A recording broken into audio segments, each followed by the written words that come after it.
ላስገባኝ አይሰማም።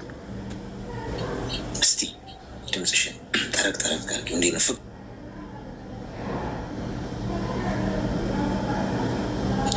ምን እንታዘዝ? አመሰግናለሁ ስላስገባኝ። የሆነ ምክር ባርጌ ነው። እሺ ንገሪኝ።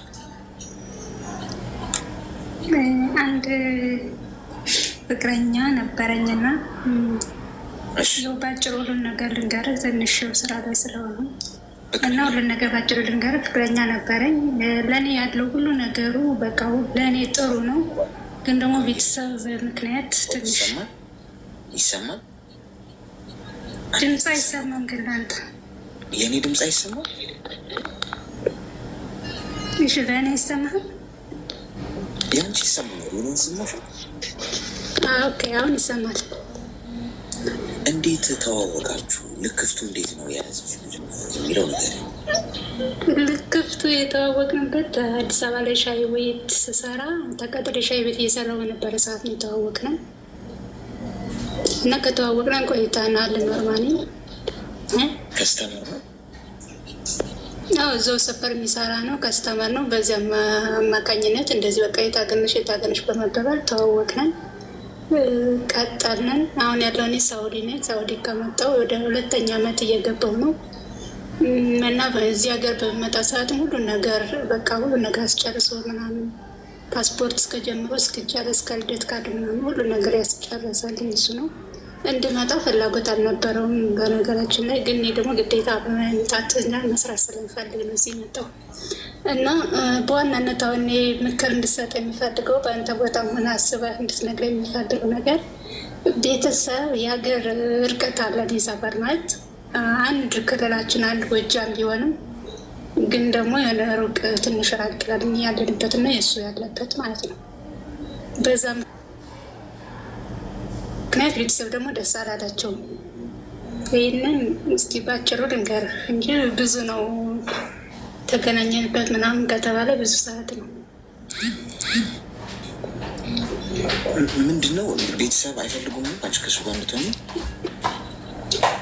የሀገር እርቀት ነው በቃ የሚልም ቤተሰብ የሀገር እርቀት አለው። ምንድን ነው እንደዚህ በቃ የገጠር ባህል ደግሞ ታውቃለህ፣ እንደዚህ በዘር ምናምን እያሉና ምንድን ነው ያንቺ እንደዚህ ነሽ እኮ እንዴት እዛ ድረስ ትሄጃለሽ? እዚህ ሀገርሽ ልጅ የሰፋልሽ ሞልቶ ምናምን እንደዚህ የሌላ ዘር እንደዚህ ያንቺ ዘር የሌለ ይመስል እዚህ ድረስ እዚህ ሀገር ድረስ ተሽጠሽ ትኖሪ ነው ወይ ምናምን በማለት ቤተሰብ ትንሽ እንትን አለ እና እኔ ደግሞ በቃ እየቆየው እያሰብኩ ስሄድ ኦልሬዲ አሁን እዚህ ሳውዲ ከመጣ 1 ዓመት ከዛ በፊት 2 ዓመት እንደዚህ ኖርማል እንደዚህ ቆይተናል እና ቤተሰብ ጋር አይተዋወቅም። እሱ ግን ቤተሰቦችን ካላስተዋወቅሽ ብሎ ቤተሰቦችን ያስተዋውቆኛል። እኔ ግን የእሱ ቤተሰብ አውቃለሁ፣ እሱ የኔዎችን አያውቅም። በስልክ ምናልባት አዲስ አበባ የነበረ ሰዓት እህትም ወንድምም ነበሩኝ፣ እነሱንም አዲስ አበባ አስተዋውቄዋለሁ። ከዛ ውጭ ምንም ስለ ቤተሰብ ምንነት ስለምን አያውቅም። ኖርማሊ እናት አባቴ እንደዚህ ነግራቸዋለሁ፣ እንደዚህ አይነት ልጅ የዚህ ሀገር ልጅ ምናምን እና በዛን ሰዓት በቃ እንዴት የዚህ ሀገር ልጅ እንዴት የሩቅ ሀገር ምናምን የሚል ነገር ነው ተፈጠረብኝና እኔ አሁን ላይ እዚህ ነው ያለው። እየቆየሁ እያሰብኩ ሲሄድ እንዴ ቤተሰብ እንደዚህ የሚለኝ ከሆነ ልጁ ደግሞ ለእኔ ጥሩ ከሆነ ምንድን ነው ማድረግ ያለብኝ የሚለው በጣም እያወዛገበኝ ነበረ። ታፈቅረዋለሽ አንቺ? አዎ። እድሜሽ ምን ያህል ነው? እድሜ ወደ 23። እሺ ስሚወታልና አዳምጪ። እሺ አንደኛ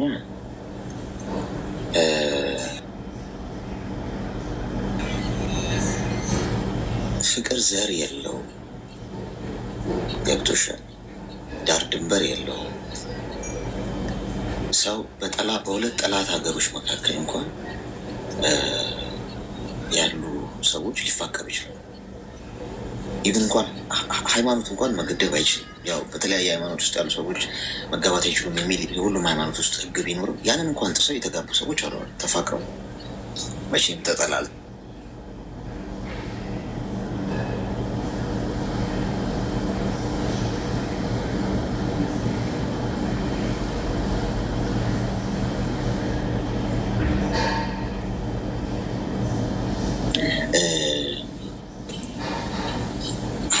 አይገድበውም፣ ቋንቋ አይገድበውም። የተለያየ ሀገር ቋንቋ የሚናገሩ ሰዎች በቋንቋ ሳይግባቡ እንኳን ምን ሊሉ ይችላሉ? ሊፋቀሩ ይችላሉ። ገብቶሻል?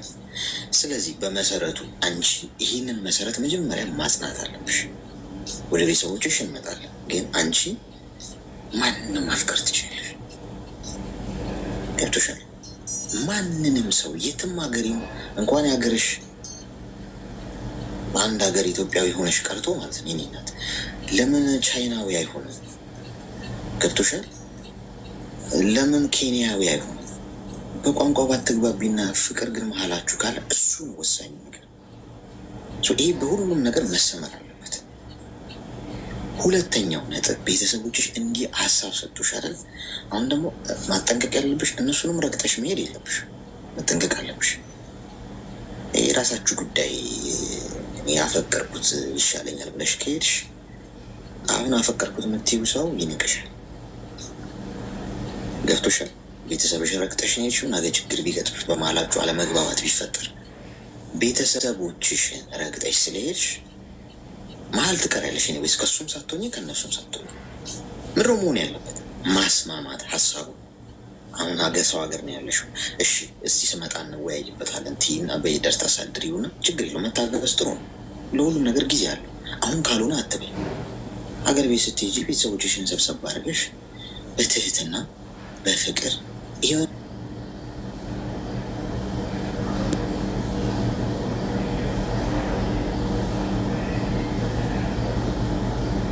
እንደው መከራ እየገፋው እንድኖር ትፈልግ እንደዛ ልጃችሁን ማየት ትፈልጋላት? አንፈልግም። ጥሩ። ስለዚህ የመጀመሪያው ነጥብ እኔ የምወደውን አክብሩልኝ ከቻላችሁ። ማንም ቢሆን ሰው በመሆኑ ብቻ በቂ ነው።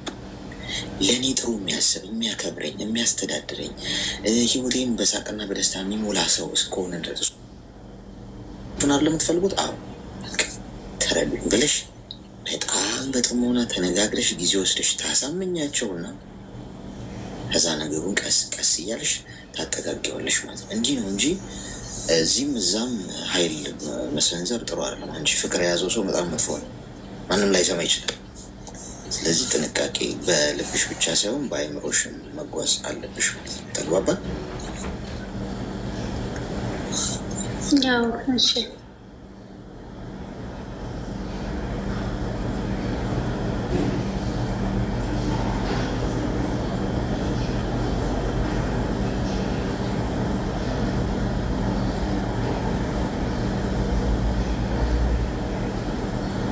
ግሪን ካበራ በጥራት ነው የሚሰማው ማለት ነው።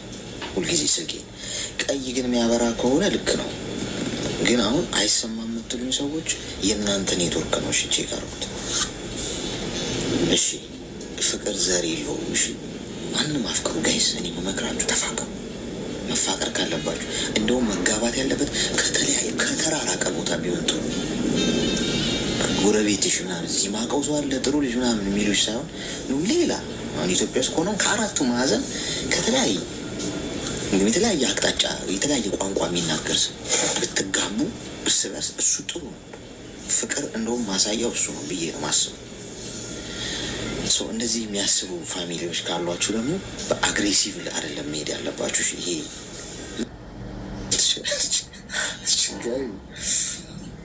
እሺ የሌላ ሀገር ዜጋ ያገቡ ሴቶችን ለምሳሌ ብዙዎቹ ይወቅሷቸዋል። ለምን እንደሆነ አይገባኝ። ምን ችግር አለው? ሰው ይሁን እንጂ ምን አገባኝ? የሰው ልጅ ትሆን እንጂ ሔዋን ትሁን፣ ከዛ የሰው ልጅ ትሁን። ለምን አፍጋኒስታናዊ አትሆንም? ምን አገባኝ? ከሀገሯ ከዜግነቷ ከቋንቋዋ እኔ ብቻ ልቤ ውስጥ ትግባ። ዋናው ነጥብ እሱ።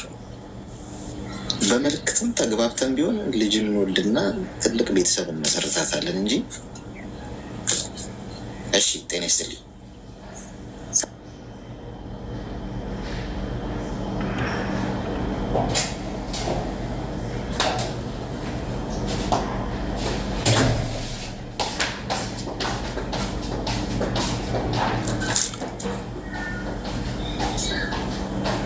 ማዳም ይሰማል?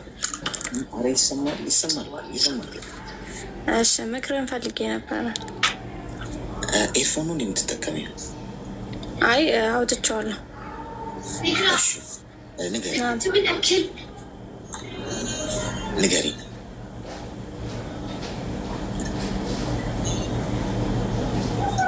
ይቅርታ ማዳም ጠርታኝ ነው። እሺ ቶሎ ላውራ እና ምን ነበር ፍቅረኛ ነበረኝ። የተዋወቅ ነው ከልጁ ጋር ገዳም ነበረ። በአጋጣሚ ገዳም ሄጄ እዛ ተዋወቅን እና ስንመጣ የእግር መንገድ ስለነበረው አብረን መጣን። ገዳም እንዴት ተዋወቃችሁ? እሱ ንገሪ። እኛ ገዳም እንሄድ ነበረ ከልጆች ጋር ከሰፈር ልጆች ጋር እንደ ማህበር ነበረ ማለት ለሆነ ለገዳም እርዳታ ምናምን እናሰባስብ ነበር። ከዛ ገዳሙ ጥሪ ሲያቀርብልኝ እኛ መንገዱን አናውቀውም ነበረ። የዩኒቨርሲቲ ልጆች ስለነበሩ ከእነሱ ጋር ነው ብሎን ስልክ ሰጡን። ከዛ ከእነሱ ጋር ስንሄድ ይሄ ልጁም አብሮ ነበረ። በአጋጣሚ እኔ ጓደኞች አብረውት ነበሩ። ከልጁ ጋር እያወሩት ሄዱ ውስጥ በረ መሰለኝ። ከዛን ስንመለስ እሷ ነች ምናምን ብለው አስተዋወቁት። ከዛን እያወራን ተመለስን የእግር መንገድ ስለነበረው። ከዛን እሱ የዩኒቨርሲቲ ተማሪ ነበር በሰዓቱ የመጨረሻ ዓመት የዩኒቨርሲቲ ተማሪ ነበር። እዛ እነሱ ዩኒቨርሲቲ አካባቢ ስንደርስ እኛ በታክሲ ወደ ቤታችን ሄድን፣ እነሱ እዛ ጋር ቀሩ። በዛ አጋጣሚ እኔ ጓደኛ የእሱን ስልክ ተቀበለችው። ከዛን ከእሷ ጋር ከዛ በዛ እንደዛ ሆኖ እያወራን ያለ እሱ ተመራቂ ነበረ የዛን አመት። ከወራቶች በኋላ ቤተሰብ ሄደ ተመርቆ ወደ ቤተሰብ ሄዶ ቤተሰቡ ጋር እንትን ነበረ ጦርነት ነበር እሱ ያለበት አካባቢ እና እዛ ሆኖ በቃ ይደውልኝ ነበረ። ችግር ውስጥ ነኝ፣ በጣም ጦርነት ነው እዚህ፣ በጣም ቶክስ ነው ምናምን ይል ነበረ። ከዛ እንደዛ በሚል ሰዓት እኔ ደግሞ በቃ በጣም ጨነቀኝና ምናምን በቃ ለምን አትመጣም ምናምን ብዬ እንዳሳብ ሳቀርብለት እሺ እመጣለሁ ግን ብር ምናምን የለኝም፣ የሚያወራው በቃ የለኝም ምናምን ነው። እኔም ባለኝ አቅም መደግፈው ኧረ እኔ በአጋጣሚ ግን ከዛ በፊት ፕሮሰስ ለመጀመር አስቤ ፕሮሰስ ላይ ነበርኩኝ ወደ ሀገር ለመምጣት ማለት ነው። በዛ መሀል እንደዛ እየሆነ በቃ እኔ በቻልኩት ረዳው ነበረ ምናምን። በዛ እንደዛ እያለፈ ምናምን እኔ ፕሮሰሱ ፌል አረገብኝ። ፕሮሰሱ ፌል አድርጎብኝ እኔ ወንድሞቼን በጣም አስቸግሬ ምናምን ነበረ። በጣም ብዙ ገንዘብ ሁላ ተበልቻለሁ በደላላ መጭበር።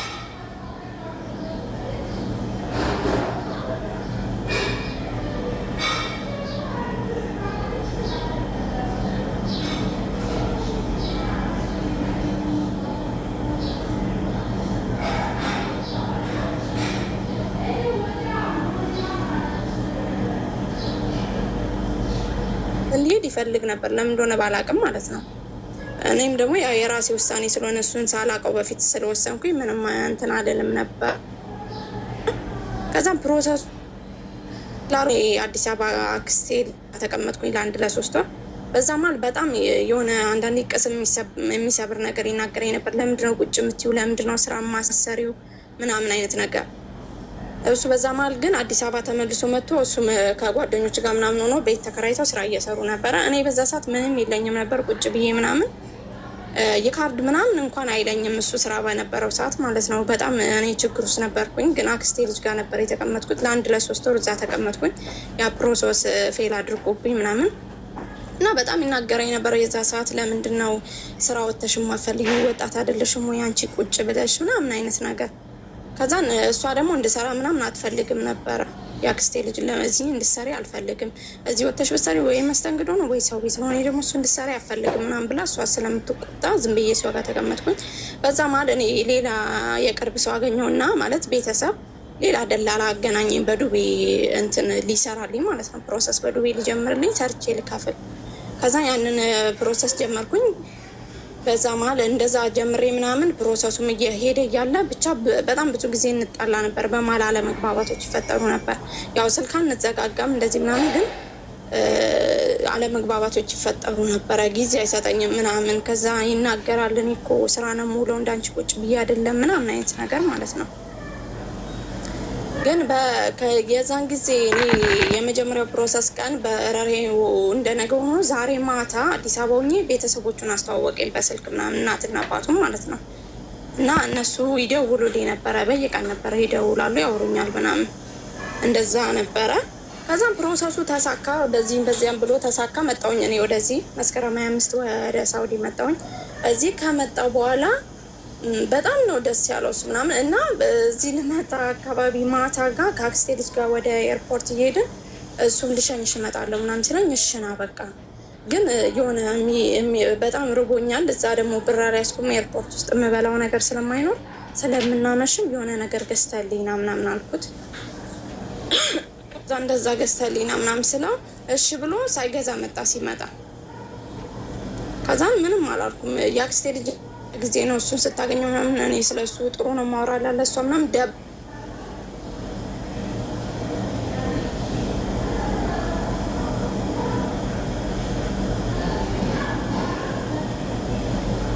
ለሚያወራለች በ3 ቀን እኔ እዚህ በመጣው በኋላ በጣም ውድ ልብሶች ምናምን ገዝቶ ፎቶ ተነስቶ ምናምን ላከልኝ። ከዛም በኋላ ከየት አመጣ ምናምን ይሄን ብር ስለው ቁማር ተጫውቼ አሸንፌ ነው። እንዴ ቁማር ምን ይሰራል? ለምንድን ነው ቁማር የምትጫወተው ምናምን ብዬ ተናገርኩት እኔ። ከዛን አይ እንደዚህ በአጋጣሚ ነው ምናምን አለ። ከዛ እሺ በቃ አልኩና ዝም አልኩት። ከዛን እሺ በቃ ብዬ ዝም አልኩኝ።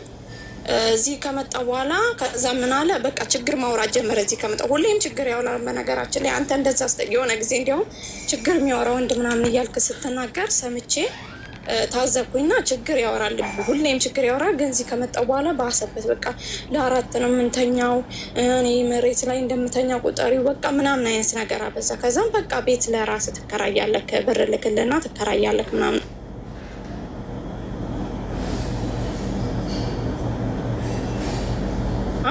ወደዛ መሄድ እፈልጋለሁ አለ። እሺ በቃ እዛ መሄድ የምፈልግ ከሆነ ሄድ እና እዛ ተከራይ ምናምን ብዬ ብር ላኩለት። ተከራየ፣ አልጋ ገዛ ምናምን።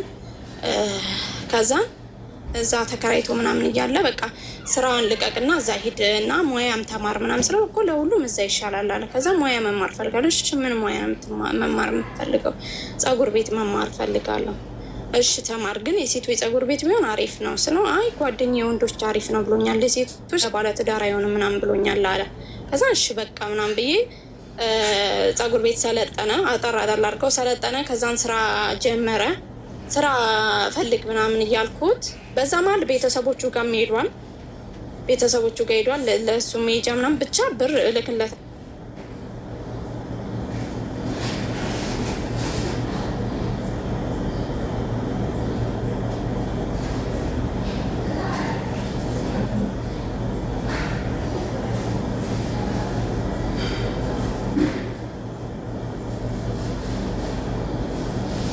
ሁሌም እሱ የሚናገረው አንድ ነገር ነበረው። ምንና እኔ ለአንቺ ስል ቤተሰቦቼን ትቼ መጥቻለሁ። እኔ ለአንቺ ስል ቤተሰቦቼን አሳዝኜ መጥቻለሁ እኮ። ለእኔ ስትል ምንድን ነው ቤተሰቦቼን አሳዝኜ የመጣው ስለው የዛኔ አባቴ ባህልን ዋል እያለኝ ትቼ የመጣሁት ለአንቺ ስል ነው። ለእኔ ስትል አይደለም ጥላ የመጣኸው።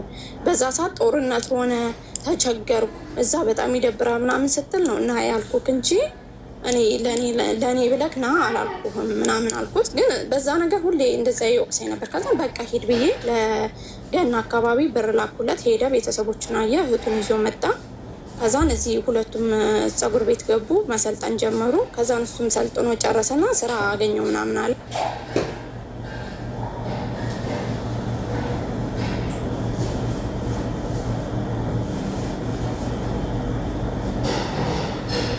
ምናምን ስለው ከዛ እንፈልጋለሁ እሺ ምናምን አለ። በዛ ማለት ግን በጣም ብዙ ነገሮች ይናገራል።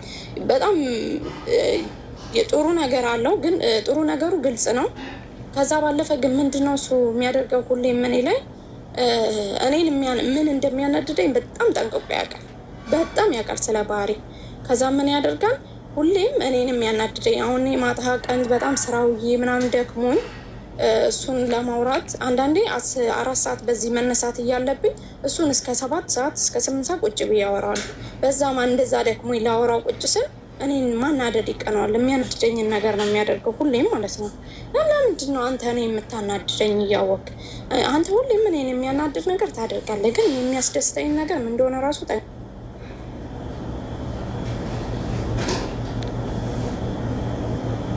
ካልቀለድኩ ምናምን እንደዚህ አይነት ቀልድ አይመቸኝም።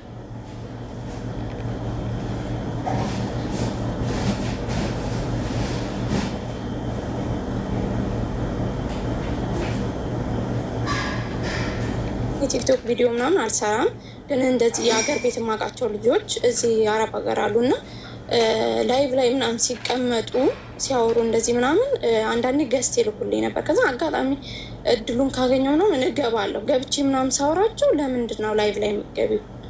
ስራሽን ለእኔ ጊዜ ለእኔ ሲሆን ስራ በዛብኝ ምናምን ታያለሽ፣ ለምንድን ነው ላይቭ ላይ የሚገቢ? እኮ ስራ እየሰራው ባወራቸው ምን ችግር አለ ምናምን ስለው አይቻልም፣ እንዳታወሪያቸው ከኔ ወይ ከእነሱ ምረጭ ምናምን አይነት ነገር አለ። እንደዚህ ብለህ ምርጫዎች ልታስገባኝ አይገባም። ምክንያቱም ዛሬ ይሄንን ምረጭ ካልከኝ ነገ ደግሞ ምን እንደምታስመርጠኝ ስለማውቅ አልተውም አልኩት። ለያዘኝና አልተውም ስለው ከዛን በዛ መሀል ተጣላን፣ ብዙ ተናገረ። ከዛን እንደዛ እያለን በዛ መሀል ተጣልተን ከዛን እንዲያውም በቃ እዚህ ጋር ማቆም ፈልጋለሁ፣ ከአንተ ጋር መቀጠል አልፈልግም፣ እናቁም ምናምን ስለው እብድ ሆና ለቀሰ ምናምን። እንዴት እንደዚህ እናቁም ትኛለሽ? ብዙ ተስፋ ስተሽ እንዴት መሀል መንገድ ላይ ትጥኛለሽ ምናምን አለ። ከዛን ጓደኛውን በዛ መሀል ገባ። ለጓደኛው እሱ ነው የነገረው፣ ነው ሶስተኛ ወገን ማስገባት አልወድም። ከዛን እሱን አውሪው ምናምን ሲለኝ እንደዚህ ያደርጋል። ያው በዚህ በቲክቶክ ጉዳይ ብቻ ሳይሆን ብዙ ጊዜ ያጠፋል። እንደገና ደግሞ ሁሌም እኔን የሚያናድደኝን ነገር ነው የሚያደርገው። ለእኔ ጥሩ ነገር አያደርግም፣ እኔም ለማስደሰት አይሞክርም ምናምን አልኩት።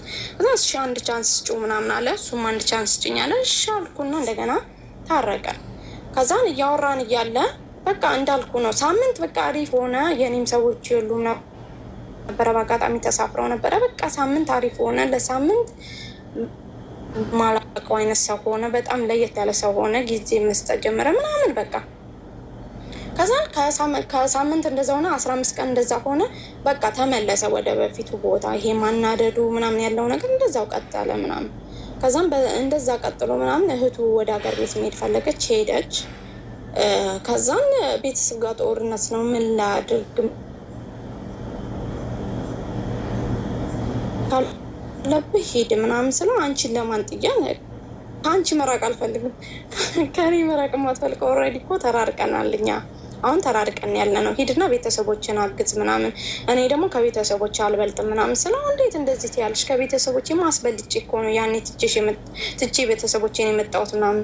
ለምን እንደሱ ትናገራለህ? እንደሱ አትበለኝ። በቃ እኔ እንደዚህ ያደረኩ ምናምን ብዬ አንተን አላውቅም። አንተ ግን አንድ ነገር አድርገን ሁሌም እሱን ትደጋግማለህ ምናምን አልኩት። በዛ እየተጋጫን እያለ ከሌላው ነገር ደግሞ ምንም ነገር ልናገር ሁሌም ኔጌቲቭ ነው የሚረዳው። በጣም ኔጌቲቪቲ ያለበት በጣም ብዙ ጊዜ እና በአጋጣሚ ሆኖ ራሱ እንደዚህ ከሴትዮ ተጣልቼ ምናምን እንዲህ ያደረገችኝ እንዲህ ተበሳጨው ምናምን ስለው ታካብጃለሽ ይላል። አንቺ ታካብጃለሽ። እኔ ቲክቶክ ላይ የማያቸው ሴቶች ኢሞ ላይ የማያቸው ሴት 24 ሰዓት ሙሉ ላይቭ ላይ ተቀምጠው ዘና ብለው ፈታ ብለው ነው ስራቸው የሚሰሩት። አንቺ ያለሽው የትኛው ሀገር ነው? ምንድነው የምታካብጂው አይነት ነገር ይላል። ከዛም እንዴ እኔ ማካበድ አይደለም ምናምን ብዬ በቃ ከዛ በኋላ ምንም ነገር ይፈጠር መጥፎ ነገር በህይወቴ ውስጥ አልነግረውም። ቢያመኝም ከሴትዮዋን ብጣላ ምናምን ምንም አልነግረውም። በውስጥ ይዤ ቁጭ አልኩኝ። ከዛ ኔጌቲቭ ያለበት እና የዛሬ ሳምንት አካባቢ ደውዬለት እያወራን 2 ቀን 3 ቀን አላወራንም ነበረ። ማለት ቴክስት እናወራለን፣ ማታ ግን አናወራም። ይተኛል። በቃ ማታ ላይ እሱ ደከመኝ ይላል፣ በጊዜ ይተኛል። የሚነሳው አርፍዶ ነው። በእርግጥ በኢትዮጵያ 2 ሰዓት ምናምን ነው የሚነሳው። እኔ በዚህ ሰዓት በኢትዮጵያ 10 ሰዓት ሌሊቱን መነሳት እያለብኝ 6 ሰዓት ስራ ጨርሼ ሻወሮች ምናምን 7 ሰዓት አካባቢ ወይ 6 ተኩል አካባቢ ለእሱ ደውዬ እሱ ለማውራት ሞክራለሁ። እሱ ግን አይጠብቀኝ። ግን ተኝተህ ተነስተህ ካወራኝ ስለው ራሱ አያወራም። በቃ ስልክ መዝጋት ከፈለገ የማይሆን ነገር ነው የሚያወራው። ከዛም የዛሬ ሳምንት በአጋጣሚ ሴትዮ የእናት ቤት ሄደን እዛ ትንሽ ቤቱ ለቀቅ ስላለ ነፃነት ስላለው እንደዚህኛው ቤት ስላልሆነ ደወልኩለት በጊዜ። ከዛም ማታ አካባቢ ማለት ነው በጊዜ ደወልኩለት እና እያወራሁት እያለ ስንት ሰዓት ነው ስራ የምጨርሽው አለኝ። አይ ስራ የምጨርስበትን ሰዓት አላውቅም ገና አልሄድንም እና እኔ አሁን ላውራክ ብዬ ነው ምናምን ብዬ ስደውለት እንዳተኛ ብዬ ነው ምናምን ስለው እንቅልፋም ነኝ አለ። አዎ አልኩት፣ እንደቀልድ ሆኖ ምናምን አልኩት። ከዛም በኋላ እኔ አንቺን ማስደሰት አልችልም፣ እኔ አንቺን ማስረዳት እንትን ማለት አልችልም፣ መረዳት አልችልም ና ሌላ መንገድ ነው አልተረዳኝም ስለው ደደብ አይደለሁ እንዴት እረዳሻለሁ ምናምን አይነት ነገር አለ።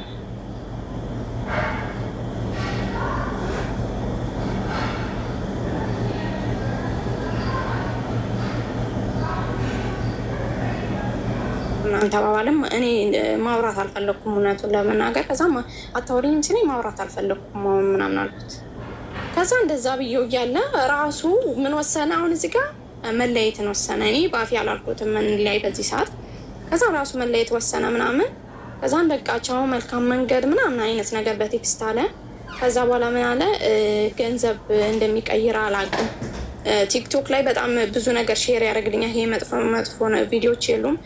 ይሄ የተከዳ ሰው አይነት ነገር፣ ከሱ የተሻለ ሰው አግኝቼ እንደሄድኩ አይነት ነገር፣ ገንዘብ እንደቀየረኝ አይነት ነገር እንደዛ ሲያደርግ ቲክቶክ ላይ ብሎክ አረኩት።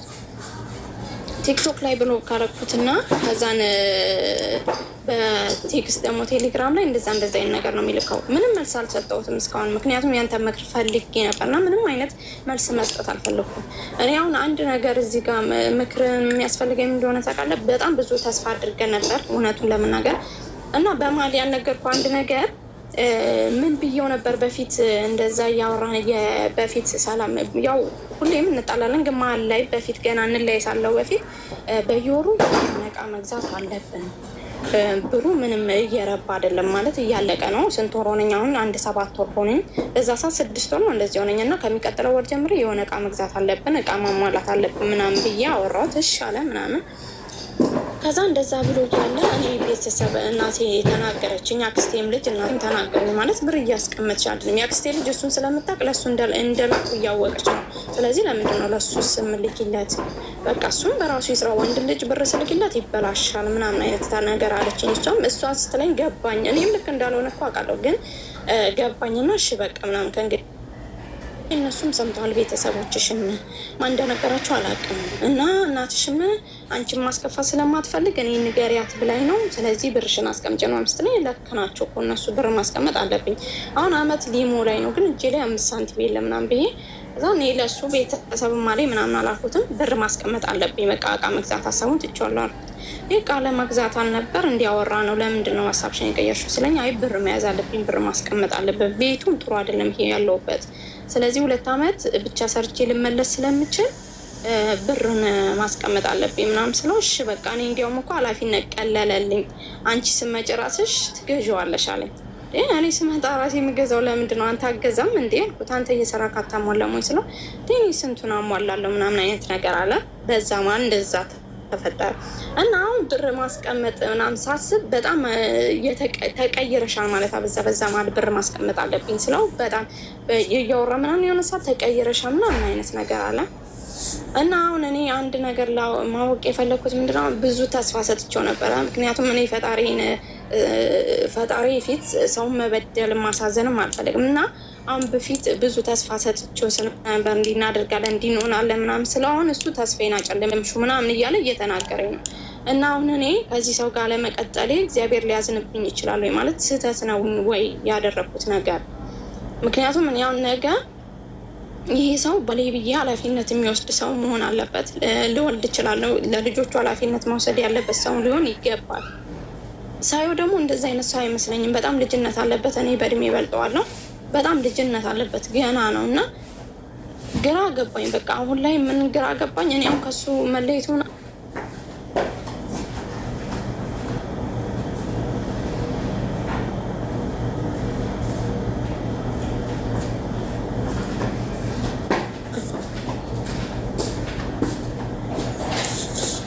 ትንሽ ምን ያህል 28 ዩታርኪስቲ አሁን ምድር ላይ ነው እዚህ ያለ ነው ሰው እንደ ምድር እና በየወንዙ እየተማማልን ያመጣነው ነገር በሙሉ ከእግዚአብሔር ጋር እየወሰድን የምናገናኘው ከሆነ ትክክል አይደለም። ገብቶሻል?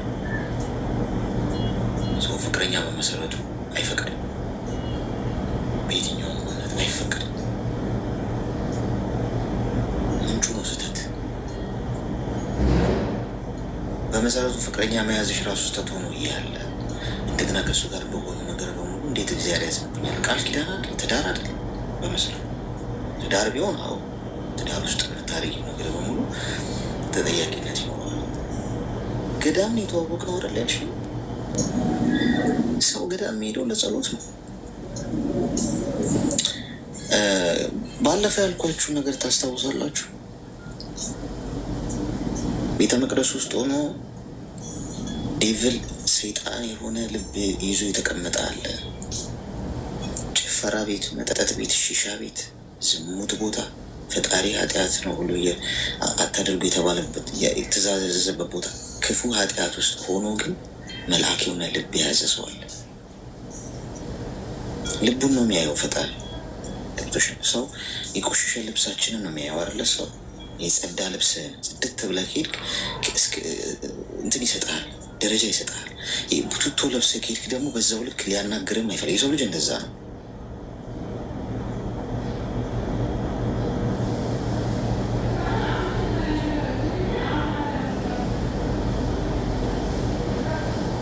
ልብሽ ንጹህ ይሁን።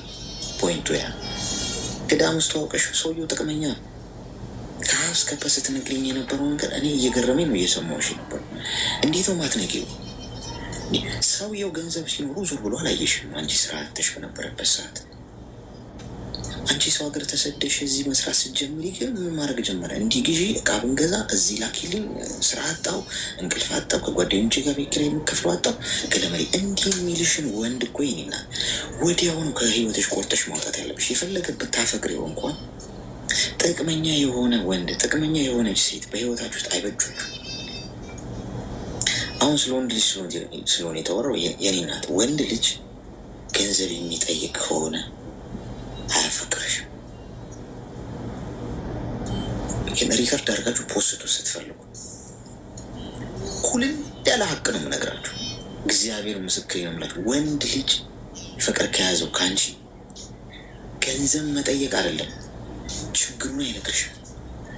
ቸግሮት የሚበላው አቶ እኮ ምናልባት እኮ ውጭ እያደረ ሊሆን ይችላል። አንቺ ጋር ግን ሲመጣ እንዳለው ከጓደኞቹ ልብስ ተበድሮ ገንዘብ ተበድሮ እንዳለው ነው አንቺ ጋር አክት የሚያደርገው።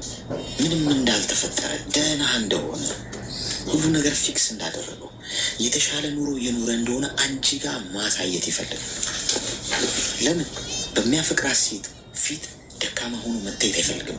ወንድ ልጅ እውነተኛ ፍቅር ከያዘው በሚወዳት ሴት ፊት ደካማ የማይችል ያጣ የቸገረው ሆኖ መታየት አይፈልግም። የሁሉም ስሜት ነው። የሁሉም ወንዶች ከፈለግሽ ጥናት አድርጊ፣ ጠይቂ። እውነተኛ ፍቅር የያዛቸውን ወንዶች ዝም ብለሽ ለማየት ሞክሪ። ፍቅረኛው ፊት ችግር አያሳይም በታሪክ።